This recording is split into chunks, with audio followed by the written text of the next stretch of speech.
Welcome back to CryptosRUs. I am George. We are all George. Today, we're seeing a big Bitcoin recovery, not only with Bitcoin, but the entire market. So does that mean F2POOL and the miners are done dumping? And what else is driving Bitcoin up? That is the main theme for today's stream, is what is going on? Why is Bitcoin recovering? Well, there's many reasons. So thanks for tuning in. As always, smash the like, subscribe to the channel if you are new. 2 streams every day, 11 a.m., 8 p.m. Central Standard Time. And again, I had to redo this stream, and I'm using the internet for my phone. I'm really starting to think if F2POOL or someone is hacking my internet, because it seems like every time I have F2POOL in the title, I'm getting internet issues. But for the past 2 days, it's been fine.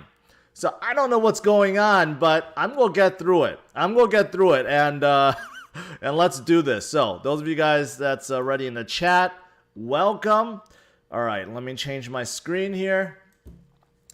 All right, so Bitcoin is above 49,000 right now and definitely looks better than yesterday. But yesterday I did stream last night and Bitcoin was coming up. It looks like 47.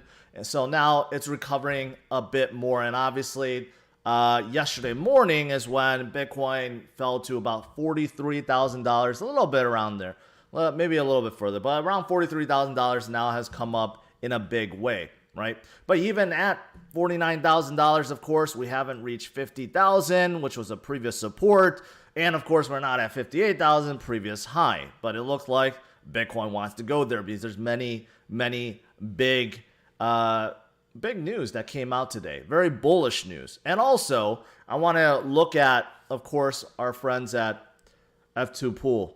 Have they stopped dumping? Did something fundamentally change? Well, I'm going to say no, but there's just a lot more buyers than sellers at this point. But it seems like they may be back to their shenanigans. All right, so first, looking at this, there's an article that came out not too long ago saying miners begin accumulating Bitcoin instead of dumping. First time since December 27th. All right, so looking at this, so this is what they're looking at, and this is the chart from Glassnode, and you could see that starting from January on, huge amounts of dumping, and then that dumping just stopped and turned green. Do you know where all this came from? Have anyone analyzed this? And you know what? I don't think it's a surprise at this point. If you've been following me for the past week, you'll know that this is coming from one specific mining pool, and that is, yes, F2POOL. Ever since January, they started dumping Bitcoin, which is why this looks so horrific. It looks really bad. And this is labeled miners. But it's coming from one specific pool, F2POOL. That was it. That's it. Is it F2POOL themselves? Is it one miner F2POOL? Is it many miners at F2POOL? Maybe. I don't know. Combination. But it is coming from F2POOL. So now there's this thing about, I'm hearing more like news outlets. Maybe they don't want to point fingers or something. They're saying miners, but it's really all from one mining pool. So I cover this. CryptoQuant CEO Kai Young Ju, he tweeted this, giving signals, buy signals and sell signals. And guess what? One of his sell signals relates to miner outflow, right? Just like the previous chart. Miner outflow equals sell. Miner to exchange flow, sell, right? And look at his posted graph from his site, all miners outflow, and showing all the outflows from miners. Again, this is trying to make you think it's all miners. But you know what? It's not. It's not. And look, he even responded to his own tweet saying, oh, please don't blame mining pool owners, poor F2POOL. Don't blame them. These outflows came from affiliate miners who have participated in mining pool at least once. Okay. Why are you defending F2POOL? Why? So I responded to this tweet today. Some of you guys asked me to. I'm like, does this chart look familiar, Kai? So you're saying if F2POOL and associates miners stop dumping, that it's a buy signal? Because if you look at his posted graph and you look at the outflow from F2POOL, it's identical. It's identical. So stop trying to dance around that it's not F2POOL. Stop trying to say it's all miners. It's not. It's F2POOL. So just call it like it is, right? So I just feel like there's too many people out there now that's trying to dance around this thing, saying, okay, miners in general. But we could see from the data, it's from F2POOL. Regardless if it's individual miners, a group of miners, a million miners, I don't know. But it's all associated with F2POOL. That's for certain, right? So have their shenanigans stopped? Unfortunately, it doesn't look like it's stopped. It looks like they're still trying to do what they can to keep things down. So you can see this is the latest. This is the latest graph that shows that right around now, around 49,000, you could see the outflows increased. 450, 1,066, 600. So that's another over 2,000 Bitcoins that outflew right at this time, right when Bitcoin hit 49,000, right? And I don't think it's a coincidence that Bitcoin kind of topped out right now at 49.5, right when everything was looking like it was pointing, upwards to 50,000, and all of a sudden we kind of just stale, go sideways, right? So it seems like F2POOL, they're still trying to do what they can to suppress price. But the reason why things start coming up is simply because there's just too much buying right now. There's too much buying. So whatever they're dumping right now is being bought. That's simply it. It's just too much buying pressure because there's too much good news and there's too much money out there regardless of what they're doing. There's just too much money out there that's waiting to come into Bitcoin. So this is definitely a time to be buying. Like I've been saying the whole week, we've been down, right? You dollar cost average, you hodl, and it leads to massive gains. And for those of you guys that have been doing that, even in the past week, you have probably made some massive gains. There's a lot. Besides Bitcoin coming up, you could see that there is a lot of altcoins, a lot of crypto that has come up in a big way today. Of course, not to their previous highs, but a lot of them jumped up quite a bit, right? So that's how you win in the game of crypto and Bitcoin. You buy the dips, you hodl, and you wait for life-changing wealth. You wait for those massive gains to come through, right? So that's the situation. So did the miners stop dumping? And when I say miners, it's really F2POOL. Did they really stop dumping yet? No. It doesn't look like it, but it just seems like there's so much buying that it's just, it's making their dumping irrelevant at this point, right? All right, so that is the update on F2POOL and miner situation and the news outlets for some reason dodging this whole thing when it's so apparent. But anyways, let's move on to some good news. So why is there so much buying? Why is there so much, just good news overall? Well, let's start with Michael Saylor. And I told you guys this. I told you guys that I bet he can't resist. Even though he just purchased $1 billion worth of Bitcoin, I bet when he was watching Bitcoin go down to 43,000, 44, 45,000, he really, really, really wanted to buy some more. And of course, he declared he did. He bought another $15 million this time. Remember, the last two small purchases was about $10 million. Now it's $15 million. And now he bought it at $45,710. So in total, now he controls 90,000, a little bit less than 91,000 Bitcoins. Average price of 24,000. So is Michael Saylor feeling the heat? No. No, he is not. He is sitting very pretty with about $4.5 billion worth of Bitcoins. So this is the strategy for Michael. It's clear. It's clear as day that what he's doing is dollar cost averaging, right? And buying the dips when there are dips, hodling, and it's equaling massive gains. Massive gains at this point, right? And I don't think he's going to stop this anytime soon. I think he's going to keep doing this, raise more debt in the future, buy more Bitcoin, and take advantage of the dips. And that is something we should we should emulate because it's a proven strategy that works. All right, besides Michael Saylor, what else is there? Well, this is also very big. One of the biggest banks out there, Citibank, has declared that Bitcoin is at a tipping point and could become the currency of choice for global trade. So they basically caved in 100%, and they're coming out and saying that Bitcoin can possibly replace USD as a global currency that all countries utilize for trade. Think about that. How enormous that would be, right? You know, a lot of XRP Army guys always say that, you know, XRP would be the bridge currency of the financial world in the future.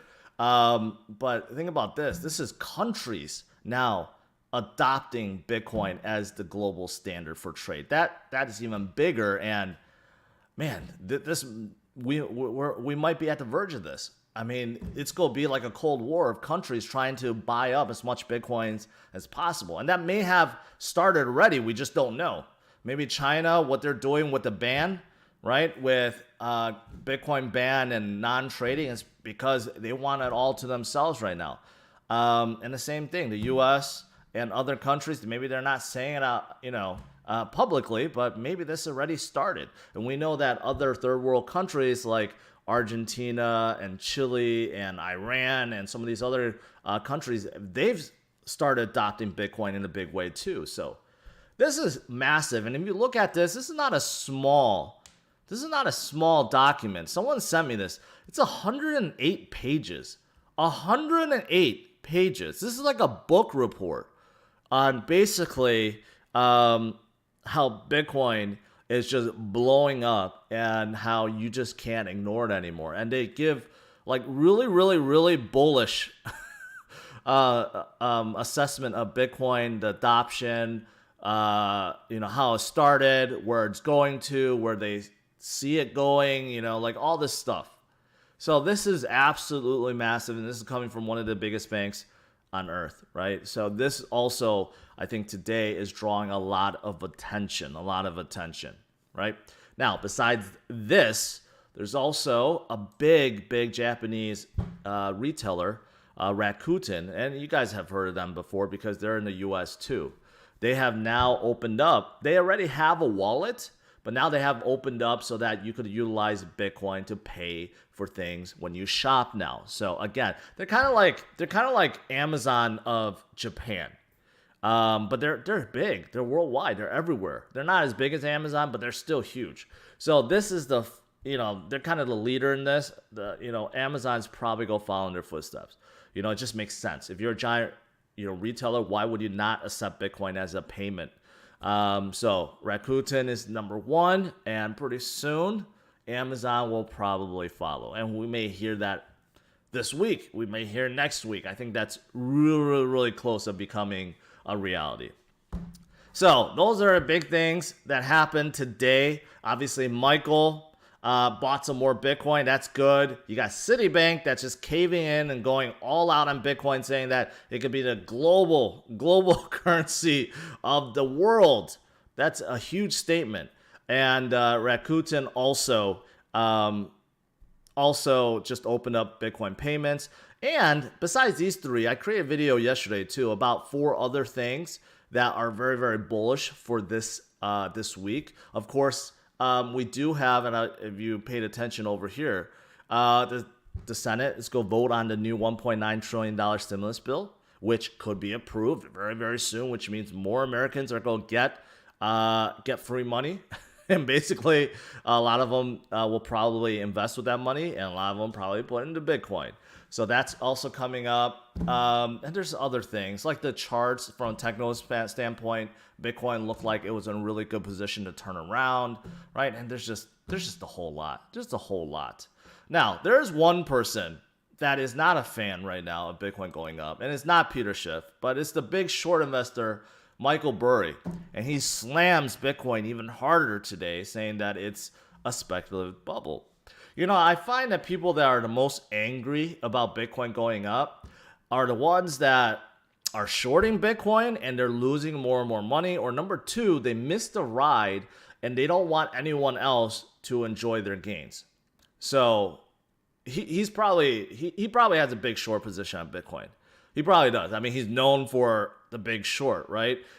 Shorting against the housing market. So he probably has a big short against Bitcoin. But this is one short he should get out of ASAP because it's not going to stop. Bitcoin's not going to stop from here. From 49,000, probably 90,000 is the next step. After that, be 200,000. After that, it's $1 million. He's go gamble away all his money trying to short Bitcoin, and that's what you don't want to do at this point. You just don't want to do that. All right, going back, Bitcoin's about 48.8. It's hovering around 48.7, right? Utilizing that as a support. Let's see if it can hold and continue up. If it can hold, right? If the buyers can just eat out or eat all the sells, the dumps from F2POOL, we're definitely going to see 50,000 in the near future and break higher. If we break above 50,000, we're going to definitely see some real movement. But in the meantime, you know, if you look at CMC, like I got done saying, there's a lot of gains, man. BNB came up in a big way today, right? Trying to catch up with Cardano. You got Polkadot, you got Chainlink coming up in a big way. And if you move down the list, Solana's up big. You know, I've been talking about them a lot. Aave is coming up. There's just a lot of gains today. A lot of gains. Graph, you know, they were down, up 22% today. Compound Sushi, yeah, everything that's been down. PancakeSwap up 40% today. Phantom up almost 50% today. A lot of gains, right? So basically, dollar cost average, hodl, and wait for those gains to come to you, right? I create videos where I say, don't chase the gains. Let the gains come to you. That's how you win. All right. Now, before I get to Q&A, I do want to announce that I do have a new channel sponsor for the next month at least. It might be longer. And some of you guys may have noticed it. I have a new icon on my screen. And that is, let me get to it. That's Prime XBT. So they're Australian-based trading platform that goes beyond crypto. So some of you guys like to trade stocks. Some of you guys like to trade gold or commodities or Forex. I don't understand Forex, to be honest, but it's like an all-in-one platform. So they trade Bitcoin, Litecoin, even EOS. They don't have that many trading pairs. Also, they do have Ethereum.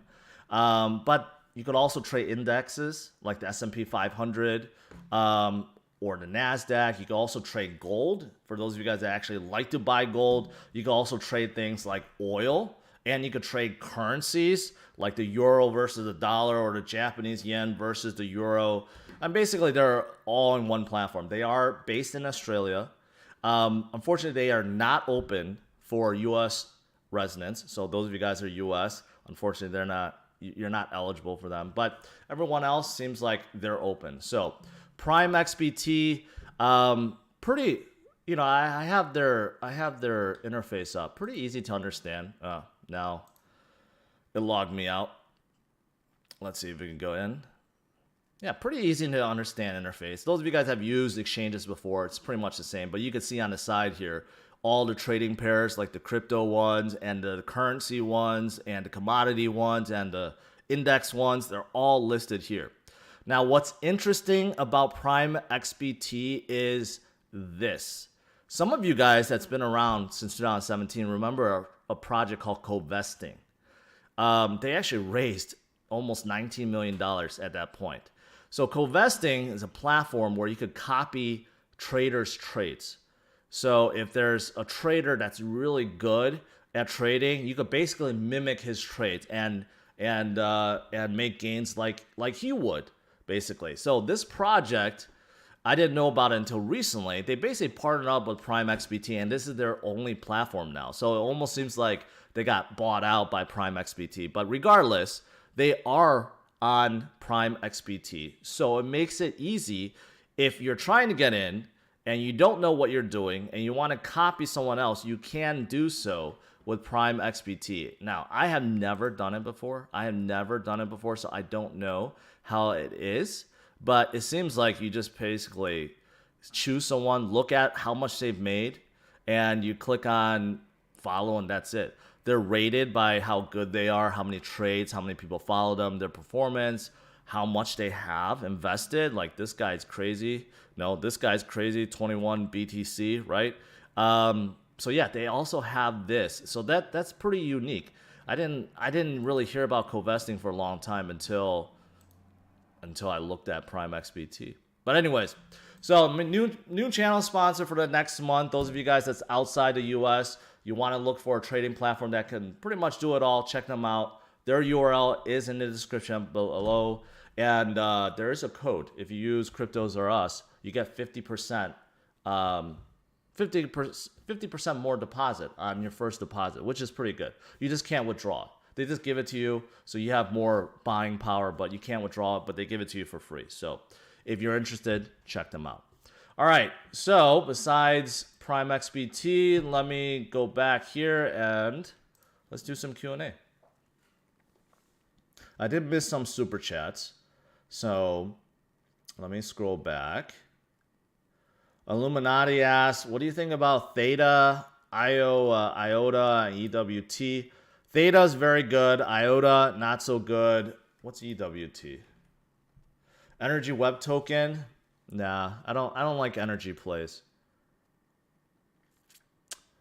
Peter, it's not Solano. Solana, you mean, right? Solana is a good project. They have a lot of things going for them. A lot of DeFi projects moving to Solana, so I actually do like them quite a bit. Ivan, good morning. I appreciate your streams. We've been blessed. You blessed me with strong hands, diamond hands. That's the way to go. Congratulations. Let's go down. So F2POOL finally got wrecked. No, I wouldn't say they got wrecked. They probably didn't make whatever they wanted to with that Bitcoin's future expiration. Remember, they were trying to drive Bitcoin below 50,000, and they were successful in doing that. Right now, it seems like, you know what? There's just a lot of buying, which is why it pushed Bitcoin back up as high as 49.5, 49.6. But it does seem like they're still at it. For some reason, there's still a good amount of outflow. So I don't know what's going on. But there's just too much bullish news right now. So it's being gobbled up. So we'll see. We'll see. If Bitcoin can break 50,000, I feel like it's really going to fly. It's really set to fly.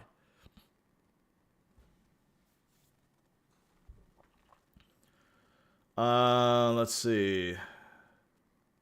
What else did I miss? Vahe, thank you again. Is Origin Trail undervalued? I don't think it's undervalued. I think it's right where it's supposed to be. I mean, they're a supply chain space, but you know, they're nowhere near as big as VeChain. And as large as VeChain is, they're still not getting the recognition they deserve. So I don't think they're undervalued. Jake asks, where do you think Orion could go? Orion is relatively low cap. So interesting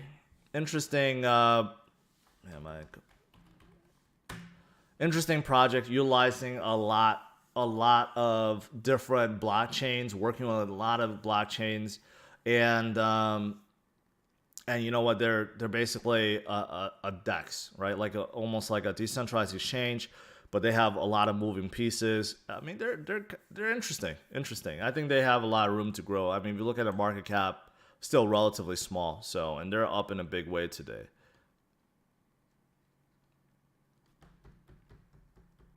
Daniel, I did not have a chance to look at Front. I did look at a few other interesting little projects that people asked me about yesterday. I looked into two of them, and I was actually impressed with two of them. So I have to do more of a deep dive before looking at them, sharing with you guys.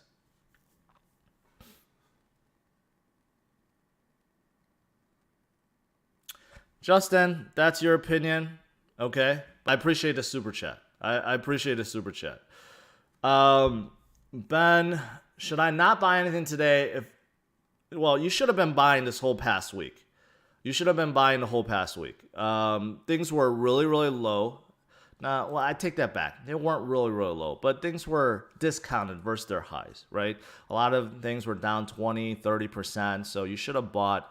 Today is one of those days where it's a recovery day. Obviously, there is more gains to be had, right? But a lot of it already happened, right? And I want to see Bitcoin hold above this 48.7 and break 50,000, and I think we're going to see another big leg up. And right now it seems like it's cooling down a little bit, so I would hold off. I would hold off right now. Can we have a look at BNB, please? Nothing to look at BNB. I told you guys I created so many videos about BNB. I'm like, don't ignore Binance Chain. Don't ignore DeFi projects on Binance Smart Chain, right? There's just a lot going on with Binance.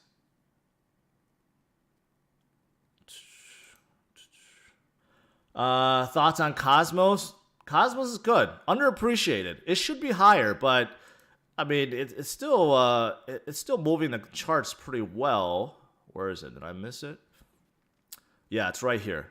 Neck and neck with Solana. I mean, Cosmos, I think, is underappreciated because it's been out for a little bit longer, but their Stargate interoperability bridge is pretty good. Nick, do you think BTT has any potential? I don't like BTT. I don't like it. The supply is too large, and I don't like what Tron is doing with it. Priceless, I can't recommend that. You have to decide that for yourself. Another snooze fest until April, May, but altcoins will be volatile. I don't agree with that. I don't agree with that. I don't think it's gonna be a snooze fest. I think there will be volatility all around. And I think overall it's gonna be good. Volatility works both ways, right? You can't just complain about the down and not the up. It goes both ways. And I think Bitcoin, when it's ready, and it could be soon, we could see that next leg up very quickly. Brian, yeah, I just answered about Cosmos. I think they're underappreciated. I think right now is because you don't hear a lot about DeFi on top of Cosmos. Right now it's like all about DeFi. So I think right now you don't hear a lot about it on Cosmos, which is why they may be a little bit down. But I mean, quite honestly, they're not really down. They're actually doing really fine. Joey, appreciate it. Any thoughts on HRT, new coin on KuCoin? HTR, Hathor. Scalable and easy to do blockchain for digital assets. High scalability, easy to use. Okay, you don't need to know about gas, solidity, or ERC20. Okay.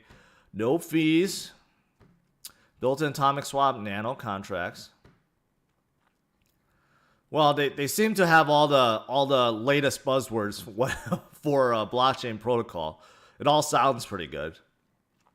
But I have to do a deeper dive to see if they're actually really good or not. But yeah, I mean, they got decent market cap. They're on KuCoin, like you mentioned, so that's pretty good. So I have to look more into them.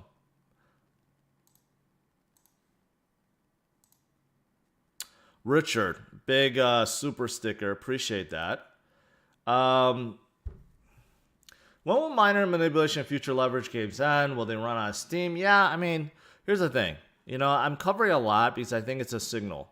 But it doesn't mean that this is going to stop Bitcoin in its tracks. It's not. It's not. Bitcoin will do its thing.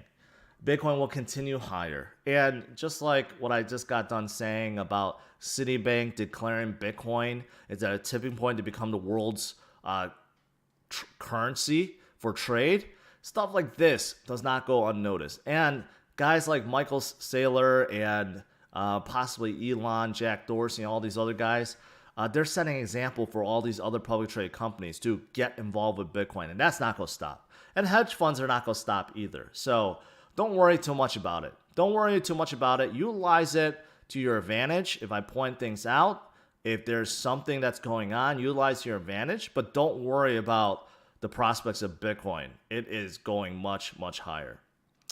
Ren is good. They've been down a little bit. They basically create synthetic tokens for you to use on DeFi projects. So they were originally on Ethereum. Now they're on Binance Smart Chain too. So I think that's a big advantage for them. So they're a good project. Robert, appreciate that. Bad asks, will this week be the end of ETH and BTC dip? Which I expect next week. I think this week will be a telling sign. On Friday, I think on Friday last week, I said, looking at the previous, here, let me just zoom out a little bit. All right, so this is a previous futures expiration. So after Friday, it took about 2 days before Bitcoin started rallying, right? So I said after Friday, after future expiration, I'm like, watch out for the weekend. Maybe nothing happens. Maybe it goes sideways. But instead, we'd had a little dip. But regardless, I said, look for the coming week, right? Because the last month, that's what happened. The coming week, we actually started seeing big gains, and then we went up really, really big, right? So now we're seeing that recovery. So we'll see. I mean, today is a pretty telling story that we had a big recovery. If tomorrow and the week, day after that is all pretty good, then we're mimicking just like last month.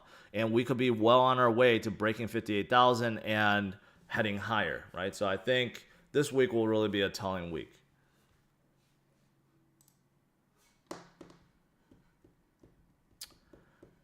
Beholder Dex.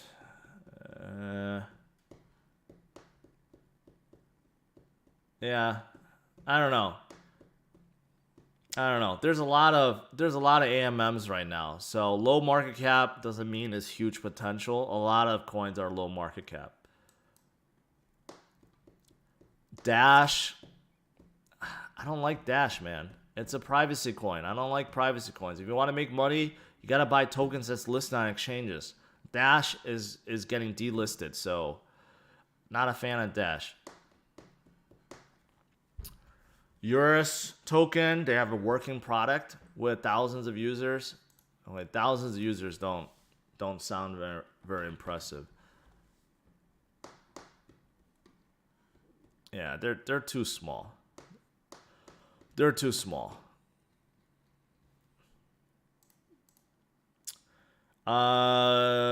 Someone says Link is undervalued. I do think so. I think Link is gonna go much higher. Link right now, I don't see any other oracles competing with Chainlink. Chainlink is definitely here to stay. There's a lot of smaller oracle plays. I just don't trust any of them until any of them actually show they have a lot of usage, adoption, especially with DeFi projects. No one's gonna compete with Chainlink.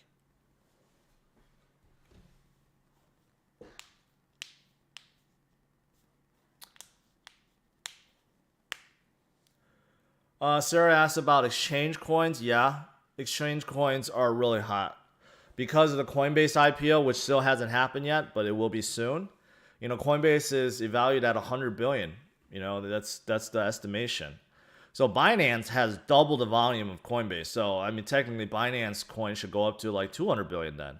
And then you have Huobi, which is not open to U.S. customers, but they're huge too. And KuCoin is another one that I really like as an alternative to Binance. They're relatively low. KuCoin, they used to be called KuCoin shares, but now it's KuCoin token. But yeah, I think their token will go up in a big way. So they're up 30% today. So yeah, exchange tokens I think are going to do really well. David asks about Dogecoin. Hey, look at Dogecoin. A lot of people anticipated that Dogecoin is going to fall back down to like a cent or so. It's not. It's still at 5 cents.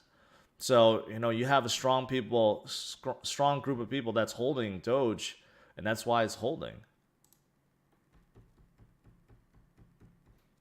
Someone else just asked about Eurus. What? Jesus Christ, man. Richard, another big sticker. Appreciate it. Being listed on CoinGecko today. Didn't I just check? I just checked Eurus, right? Yeah, it's too small. But since you gave us a huge super chat, let's look at it. Designed to help make you money. So a financial play, completely free for limited time, 60 exchanges. Yeah, so they're like an exchange. Okay. I mean, I don't see anything that really stands out, but okay.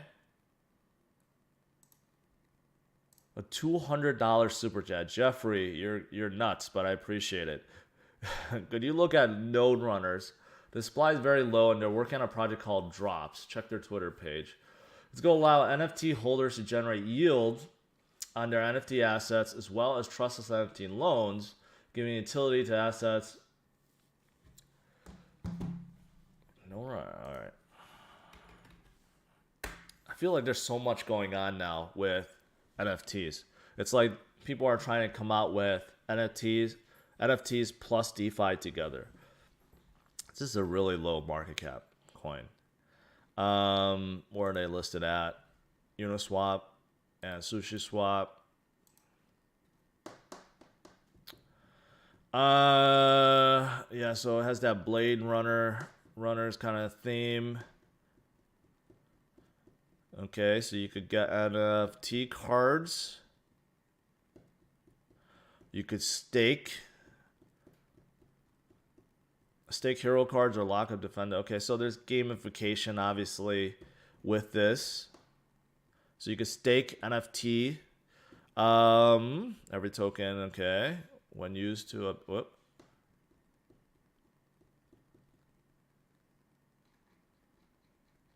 Okay. I mean personally I don't like this design. It's too retro-ish, but I get it. But so they're in the business of NFT yield farming. So you could stake your cards and basically generate income from it. I don't want to sign into my wallet right now. Okay. I don't know. I'm gonna be honest. I don't get NFT farming. I've said that in a couple streams. I've been waiting for someone to actually chime in and comment on it. I don't know why you would want to stake in an NFT pool. I just don't get it. I just don't get it.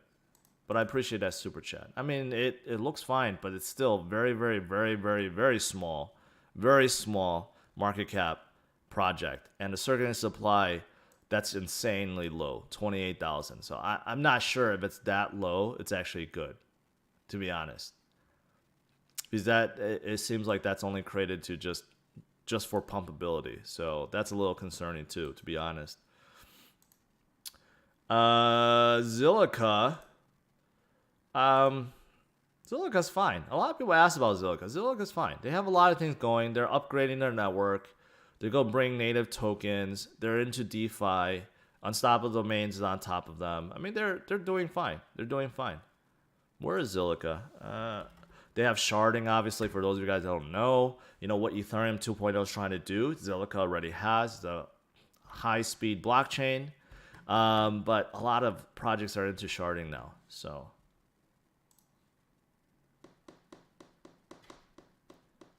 do you like meme coins like Hoj?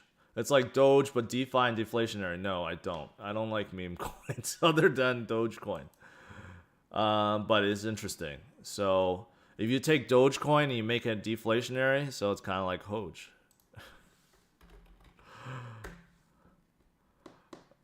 Yeah, too small market cap.